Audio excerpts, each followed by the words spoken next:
Holy crap. It feels good to be back in the right place. I feel like my real self. I got tired of looking so garbage, so I put on very minimal makeup, to be fair, but some I did a face and I have my wall. It's good to be back in real life, y'all. Hey y'all, I'm Stephanie and welcome back to my channel. Today is a BOOKTUBEATHON Day 4 update. And I'm gonna be really honest with you guys, as much ass as I've been kicking this week is approximately how much I sucked today. All I did was finish Ruin and Rising. That's it. And I don't know what my page count is because I made the mistake of not leaving a marker where I started. It was like maybe 100 pages that I've read today, maybe. But I'm not gonna beat myself up about it because I still, it's day 4, I've read 4 books. Sounds like success to me. Cold beer, so good. I don't really know what the point of this video is actually, because that's how little I did today. I woke up, I went back to sleep for a little while. I got up around like 10 or 10:30, made breakfast, which is almost not even breakfast anymore. I played with my niece. I had my niece today. Watched some really, anybody that has kids, oh sorry, bumped the tripod. Anyone that has kids, can you please tell me if you've, or I guess if you don't have kids and you just decided this would be a fun thing to do, if you've watched on Netflix, they have the little baby bum nursery rhyme friends. It's like 2-hour-long things of mediocre at best animation with a lot of nursery rhymes. My niece is not even 6 months old, but she legitimately has preferences on what she watches. I've tried to get her to just I've thought oh, it's just whatever, bright colors, as long as there's something moving on the TV, she won't care. Not true at all.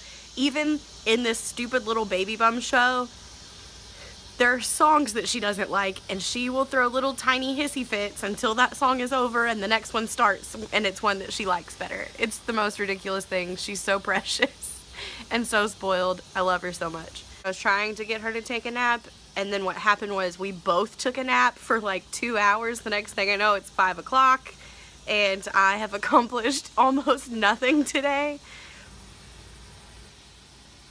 Whoops. But like I said, I'm not that mad about it. I'm not stressing at this point, just because 4 books, 4 days, I'm still on track. Page count I didn't hit today, but as long as I complete books every single day for the rest of the week, for the next, 3 days or whatever's left, it'll be fine. It'll be totally fine. I have a lot of feelings about this whole trilogy. Most of them are good. There's one particular thing that I'm kind of iffy about. I haven't decided how I feel about it yet. I don't really want to talk about it because spoilers. Actually, you know what? Let's talk about it. Here's your spoiler warning. Spoilers ahead. If you haven't read this trilogy, go away. Skim through this, maybe, I don't know. Or, I'm probably not going to say anything else important. You're free to go. Dismissed, I guess. So stupid. So the thing that I really love about Leigh Bardugo is that she has this way with these sort of gray area characters. They're not good people, but it's also easy to understand where they're coming from. If you've read 6 of Crows, Kaz Brekker, my heart and soul, is fucking cuckoo bananas and does a lot of he does a lot of things that a good person probably wouldn't do, but he has his reasons, and he is so smart and cunning and wonderful. And in the Grisha trilogy, the Darkling is very similar, except I don't like him. I mean, I do like him. I like him as a character, but I don't like him as a person. But it's one of those things where you get it. And she helps, oh, here's the thing I didn't realize was happening, was this stupid shadow. What a day, friends. What a day. Fuck. What if I just give myself a less flattering angle? It's not really helping that much, is it? Well, whatever. We're gonna roll with it. So, where are we? I don't know. I don't know how I feel about this. Hang on.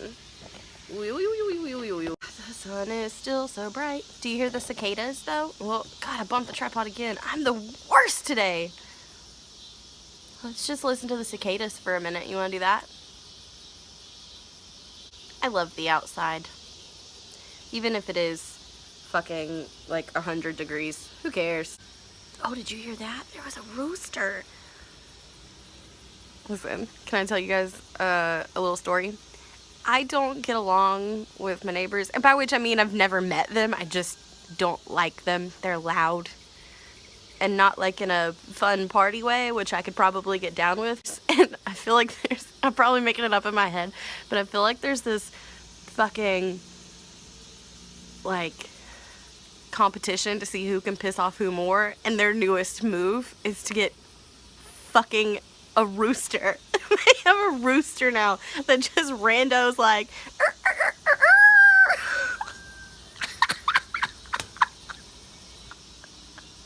I can't handle it. So, that's alright. We'll figure something out. It'll be fine. They don't bother me. All of my videos this week have been like 3 minutes long, and now I've been recording for 10 minutes, and I still haven't said anything. I should probably get back to book talk, huh? Because that's what you're here for, not to see me act like an idiot. Well, that's probably debatable, actually. Anyway, so Leigh Bardugo, she has this way with like these kind of like gray area characters, but it's really the thing that the Grisha trilogy in particular brought to the forefront, I think, is this like well-known concept of like even the villain is the hero of his own story. Like, the Darkling thinks he's doing the right thing by doing what he's doing. Like, he thinks that he's doing this to keep Grisha from being persecuted, basically, like they are all throughout, not just like his country, but like the surrounding countries. But he gets twisted in the process by power and greed and things, like people do. So that's interesting. And okay, so here's the actual spoiler warning. Spoilers, it'll just be a second, I'll talk about it really fast. So there's a person that dies at the end, right? And then he gets brought back, and I don't know how I feel about him coming back. I don't know that I understand why he was brought back. Like, I feel like the only reason he was brought back is to sort of like, I guess, like, reward the main character for going through all of the shit that she goes through. Like, Alina goes through all this stuff, and she never asked to be, like, excuse me. She never asked to be this hero or this saint or this whatever, like this sun summoner. She just finds out that that's what she is, and she kind of has to deal with it along the way. And she goes through a lot of shit for it because war. And so that's the only like explanation I have as to why Mal comes back, and I don't know how I feel about it. You know what I mean? Like, in real life, when people die, they don't come back. And I understand this isn't like a real life story. This isn't real life. It's not. It's a fantasy story. But it's still, like, I don't, like, with war, people die. People die and they don't come back, and there are people that are left to deal with that, and she killed him and then didn't have to deal with the consequences. Like, the only consequence that she had to deal with is that she lost her powers, which, I don't know. I have a lot of mixed feelings about it, but that's just me.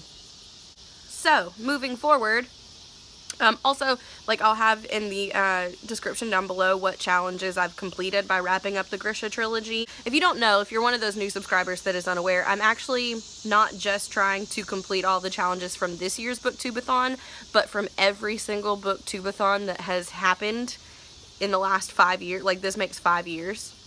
So it's 35 challenges, but not really 35 challenges, because the 7th challenge for every single year is to read 7 books. So I have all my books picked so that I stack challenges, and I am trying to complete all of the challenges for all 5 years in this 1 week. So I'll have, like, the individual books from the Grisha trilogy didn't really complete anything for me, but by completing the entire trilogy, I'm going to complete a lot of challenges.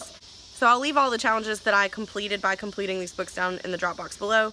Moving forward, we are going to complete Pride and Prejudice. I'm thinking that tomorrow I might tackle my audiobook, which is going to be The Hating Game by Sally Thorne, because it's only like 12 or 13 hours long, and that's easy for me to do sitting around the house even when I have my niece. So I'm going to try to do that one tomorrow. At some point I have to finish Pride and Prejudice, and then I also have, oh my god, what am I doing with my life? I just realized how many friggin' books I have left. Holy shit. This is my panic face. So yeah, tonight I'm probably going to try to tackle a little bit more Pride and Prejudice, and then tomorrow I'll do The Hating Game on audiobook. I'm probably Saturday gonna do Because You Love to Hate Me, which is a short story anthology that was like a partnership between a lot of popular booktubers and popular YA authors. I honestly completely forgot that that was on my TBR until I was sorting through what was left last night. And then I got excited all over again, so that's going to be fun. I chose that book to be my entirely outdoors book because I think it's going to go pretty quick being short stories. Or, who knows, maybe I'll wake up Saturday and say, no, you know what, outside I'm feeling a Western, so then I'll pick up Vengeance Road. I don't know. We'll see. We'll see. Yeah, I guess that about wraps it all up for today. I feel so awkward. I don't know why. It's not like I've never done this before. Bye, y'all. Also, here's a thing I'm garbage at. I keep forgetting to tell everyone. Like, comment, subscribe. If you want to. I won't tell you how to live your life. But it would be so nice of you. Okay, bye, y'all.